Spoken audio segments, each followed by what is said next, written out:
todos. Eu sou Pedro Henrique Barbosa Rocha, estudante de iniciação científica do Centro de Pesquisa de Jurisdição Constitucional da Escola de Ciências Jurídicas, e vou apresentar o trabalho O Equilíbrio entre os Poderes do Estado Federado Brasileiro, análise da jurisprudência do STF de fevereiro de 2020 a fevereiro de 2021. Eu fui orientado pelo professor Dr. Emerson Afonso da Costa Moura. Antes de apresentar a pesquisa propriamente dito, é necessário fazer uma breve introdução, onde a gente apresenta uma recordação sobre o que é o federalismo, tradicionalmente definido como uma forma de organização do Estado, em que se forma pela união de diversos Estados a partir de um vínculo, um desejo de se unir ou de manter uma união. As características do federalismo são uma base jurídica única, a partir de uma Constituição, um Estado federal único, uma cidadania no Estado federal, né? A cidadania está atrelada à federação e não a cada Estado individual. A proibição de secessão, que é o que diferencia uma federação de uma confederação. A federação, você não pode ver separação entre os entes, e a base jurídica dela é uma Constituição, enquanto na confederação a base jurídica é um tratado, e cada Estado pode sair da confederação com rompimento desse tratado. Há uma distribuição do poder político entre os entes dessa federação, tanto o ente central quanto os demais entes, a autonomia política, financeira e administrativa de cada Estado-membro, tudo delimitado pelo texto constitucional, e repartição de competências quanto às matérias desta federação. Tradicionalmente, o Brasil ele adotou um modelo dual que se espelhou no modelo federativo norte-americano, em que em cada ente ele tinha um modelo bem determinado das suas atribuições. O governo federal fazia determinadas questões e o governo estadual outras. E não haviam atribuições que eram compartilhadas. Com a Carta Federal de 88, nossa Constituição, a gente elege um modelo cooperativo integrativo, em que existem atribuições privativas em cada ente e há atribuições que são compartilhadas ou comum aos demais entes.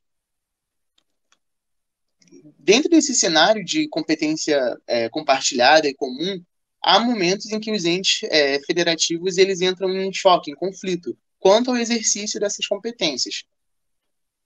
E assim há um desequilíbrio entre o poder e o que pode ameaçar a federação. Ou seja, se a federação ela é realizada para manter o equilíbrio e o desenvolvimento dos objetivos comuns daqueles entes federados que se unem em torno de um pacto federativo, quando você tem competências comuns compartilhadas, há conflitos de competência que podem colocar em risco o próprio equilíbrio federativo.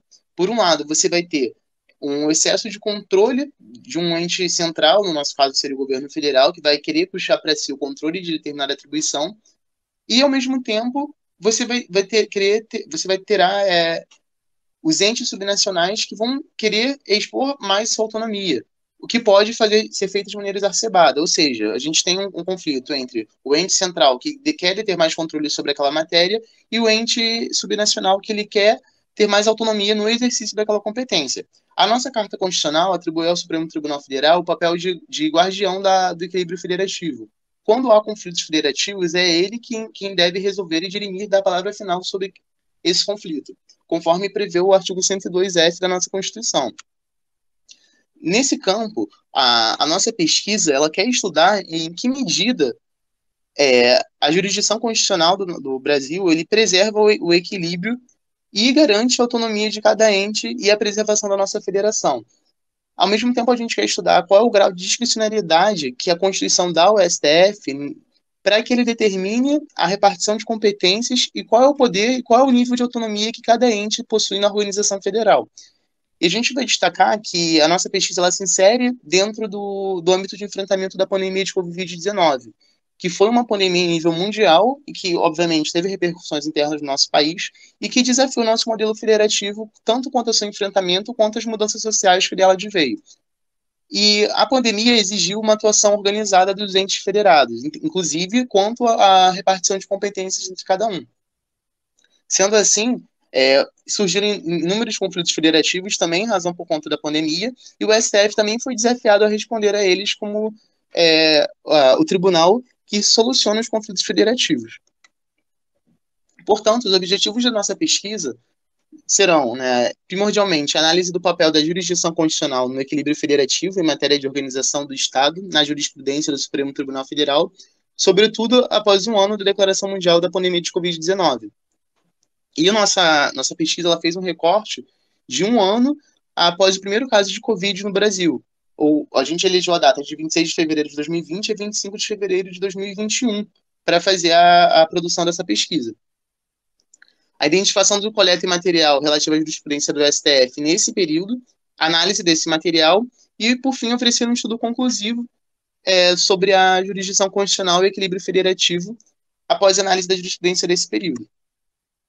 Nossa metodologia, ela fez uma metodologia de abordagem hipotético-dedutivo que se iniciou com um levantamento bibliográfico, seguiu com uma pesquisa e análise da jurisprudência do STF, tanto os acordos preferidos no Tribunal Pleno, quanto a primeira e segunda turma, e nesse momento a gente vai trazer os resultados preliminares, porque nós identificamos 143 acordos do Tribunal Pleno, primeira e segunda turma, e foram feitas análises de 85 desses 143 acordos. Quanto aos resultados, o primeiro desafio que nossa pesquisa enfrentou foi a delimitação do objeto, foi entender o que eram os conflitos federativos. A partir da pesquisa dogmática, doutrinária, nós adotamos que os conflitos federativos seriam aqueles conflitos de competências legislativas e, consequentemente, os conflitos de competência na execução das respectivas normas. Nós adotamos o período de 1 ano, do primeiro caso de Covid-19 até um ano depois, sendo que esse período ele pode posteriormente ser revisto, podendo se estender mais esse recorte. E foi eleito um ano da pandemia de Covid-19 porque nós entendemos que a pandemia trouxe tantos reflexos sociais, econômicos, nacionais e políticos, que isso também iriam repercutir na jurisprudência e na construção do entendimento do Supremo Tribunal Federal do nosso país. Como eu falei, a pesquisa desses temas de federalismo durante um ano trouxeram como resultado 143 acordos da primeira e segunda turma e do Tribunal Pleno e 1.410 decisões monocráticas. Nós elegemos a análise dos acordos por entender que são decisões do colegiado. Desses 143 acordos foram feitas análises de 88, faltando as demais análises pendentes. O resultado parcial dessas análises. Nós constatamos que os conflitos federativos eles não abarcariam apenas conflitos legislativos, mas também outros tipos de conflito, como, por exemplo, conflitos de autonomia, conflitos quanto a obrigações financeiras, contratuais, dentre outras. Portanto, a gente trouxe uma definição de conflito federativo que ele é mais abrangente, vai incluir outros tipos de conflitos federativos e também não é tão genérico a ponto de qualquer conflito entre entes federados serem tratados como conflitos federativos. Concluímos que os conflitos federativos levados ao judiciário seriam considerados aqueles conflitos cujos resultados, diante da relevância e determinação, repercutissem no campo da repartição de competências entre as unidades da federação, da autonomia política, administrativa ou financeira, ou ainda que se tratasse de disputas quanto às obrigações dos entes federados entre si, potencialmente nociva ao vínculo de solidariedade e união, que é próprio da federação.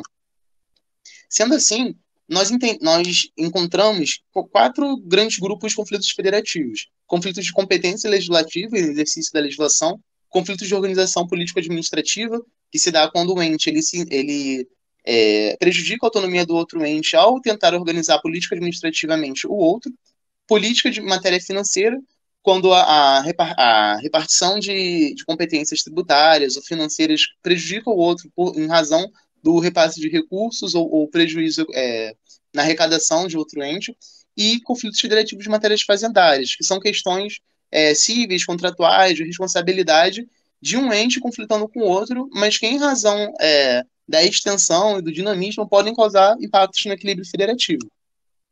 Quanto ao primeiro tipo de conflito, que é o de competência, nós vamos observar que a principal razão deles acontecerem é porque vão existir normas que vão trazer 2 matérias no mesmo bojo. Por exemplo, uma norma que vai falar sobre telecomunicação e direito do consumidor, né?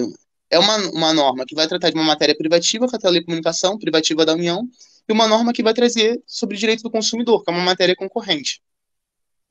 A gente percebeu que a jurisprudência do STF é no sentido de que a norma do ente menor ela só vai ser afastada caso expressamente esteja esse afastamento pela norma superior. Contudo, nós observamos que quando se trata de direitos fundamentais, o STF ele vai entender que a norma que é mais efetiva na proteção desses direitos, ela vai ser válida. Por exemplo, se uma norma do ente inferior, embora não seja afastada pelo ente superior, ela vai proteger mais o meio ambiente, ela vai ser uma norma válida, mesmo que a norma superior não tenha previsto que a norma inferior vai legislar sobre aquela questão, a norma do ente inferior, né? Porém, a gente observou que há acordos em sentidos diversos. A ADI 3559, que a gente destacou, o STF quase relativizou a jurisprudência dele, utilizando um dispositivo que está dentro das matérias de natureza comum, que é o artigo 23.1, que diz que é competência comum zelar pela guarda da Constituição, das leis e das instituições democráticas e conservar o patrimônio público. Na ocasião, era uma matéria que tratava de direito do trabalho, mas que por um Estado, né, a matéria privativa da União, o Estado legislou sobre o assunto.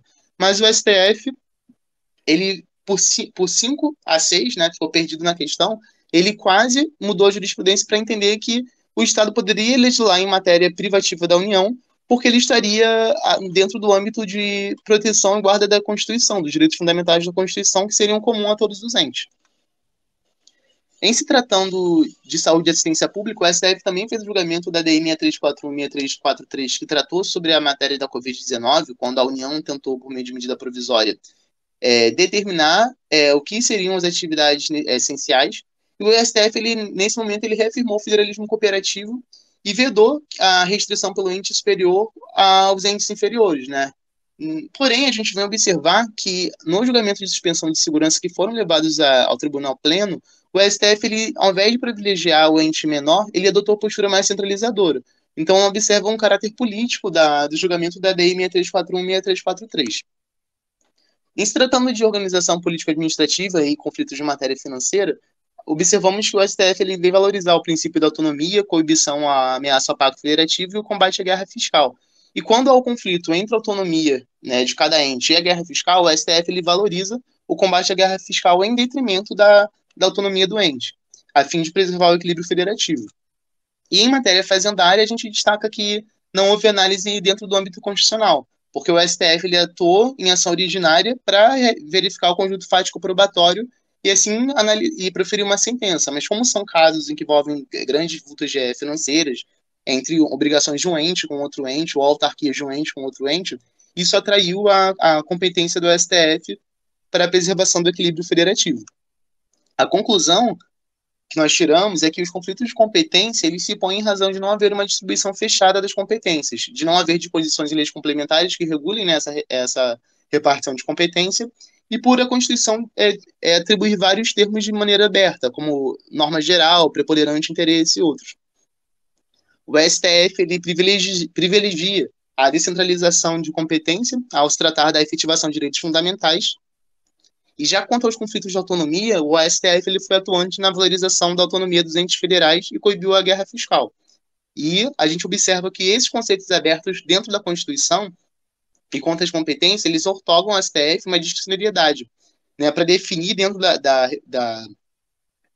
do conjunto de repartições comuns qual ente ele vai privilegiar quanto ao poder político para o exercício daquela competência.